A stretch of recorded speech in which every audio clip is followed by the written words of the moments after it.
There's a feeling you know all too well. It's that dizzying swing between a high that feels like pure magic and a low that hollows you out completely. One moment you're soaring, convinced this is the most profound, intense love imaginable. The next, you're in a free fall of anxiety, confusion, and despair, wondering how you got here again. If that roller coaster is your reality, I need you to listen to me. We have to talk about the difference between being in love and being trauma bonded. They can feel incredibly similar. Both are powerful. Both are consuming. But one is a partnership and the other is a prison. A trauma bond isn't love. It's an addiction. It's a psychological tether formed from a repeated cycle of abuse, devaluation, and sudden reward. It's an attachment to the person who is causing you pain, and your brilliant, empathetic heart gets tangled in the wiring. It mistakes the brief moments of relief for proof of love. Let's cut through the fog. Let's look at the signs. This isn't about judgment. This is about clarity. This is your map out of the maze. The first sign is that very roller coaster, the extreme highs and devastating lows. Healthy love is a source of consistent peace. It's a safe harbor. It has its ups and downs, of course, but the foundation is stable. A trauma bond thrives on chaos. The lows are characterized by neglect, criticism, silent treatment, or explosive anger. You walk on eggshells, your nervous system is shot, you feel that constant hum of anxiety. And then the high. He suddenly becomes the man you fell for. The charm, the apologies, the intense affection. And that relief is so powerful, so intoxicating, that it makes you forget the pain that came before it. You're not addicted to him. You're addicted to the relief from the pain he causes. This is called intermittent reinforcement. It's a tactic that hooks you deeper than constant kindness ever could. It's not passion. It's a manufactured dependency.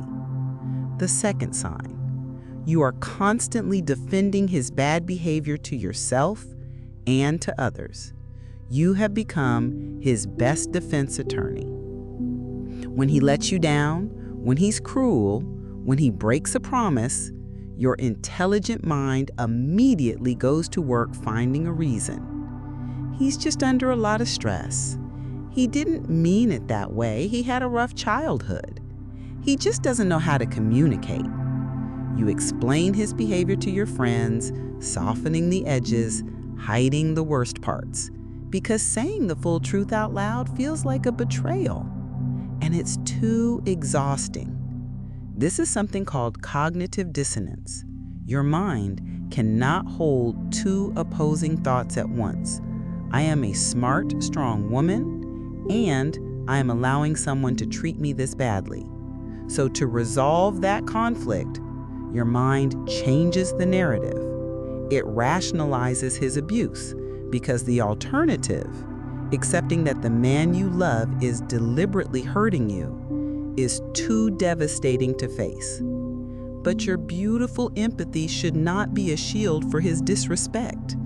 It's time to fire yourself from that job.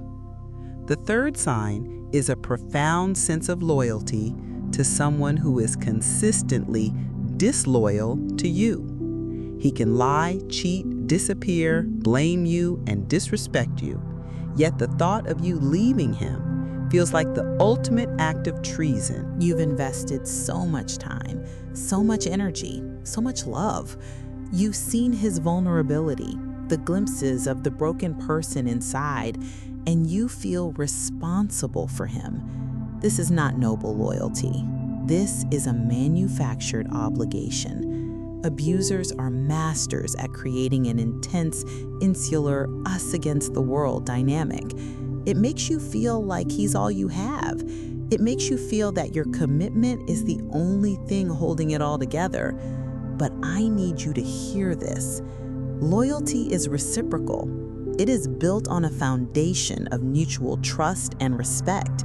It is not something you give to someone who repeatedly proves he is unworthy of it. What you are feeling is a chain, not a bond of love.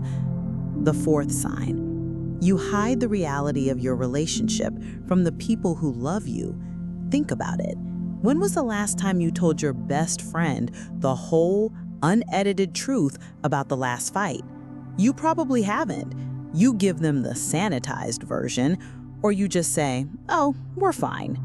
You do this because, on some level, you are ashamed. Not because you've done anything wrong, but because you know this isn't right. You're tired of seeing the worry in their eyes. You're tired of trying to explain a dynamic that doesn't make sense. This isolation is not an accident. It is his greatest tool. An abuser needs your silence. He needs to be the only voice in your head. When you're isolated, his reality becomes your only reality, and the fog gets thicker. The shame you feel is not yours to carry. It belongs to him. It is a byproduct of his behavior, designed to keep you quiet and compliant. And the fifth most powerful sign, you know in your soul that you need to leave, but you feel utterly paralyzed. Your logical mind has the suitcase packed. It has the escape plan mapped out. It screams, "Go!" every single day. But your body, your heart, they refuse to move. The very thought of leaving triggers a tidal wave of panic, a physical sickness. It feels like you are literally going to die without him. It feels more terrifying than staying and enduring the pain. This is the very essence of the trauma bond. It is a powerful physiological addiction.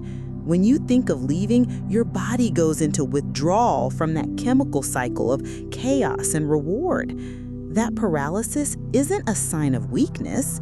It is a predictable biological response to this specific type of psychological trap. The feeling is real, but the story it tells you, the story that you cannot survive without him, is the most profound lie of this entire experience. Seeing these signs for what they are, it's the first light that cuts through the fog. This isn't love, this is survival pattern. And you, my brilliant friend, were made for so much more than just survival. You were made to thrive. The way you win is not by loving him harder. It's by finally turning that fierce, powerful, world-changing love back toward yourself. If one of these signs hit you in the chest today, just write, "I see it," in the comments. You don't have to explain. Just stand with the others here who are finally seeing it too. You are not alone in this. There is a life of profound peace waiting for you. It begins the moment you decide to stop fighting for him and start fighting for you. Remember, win by leaving.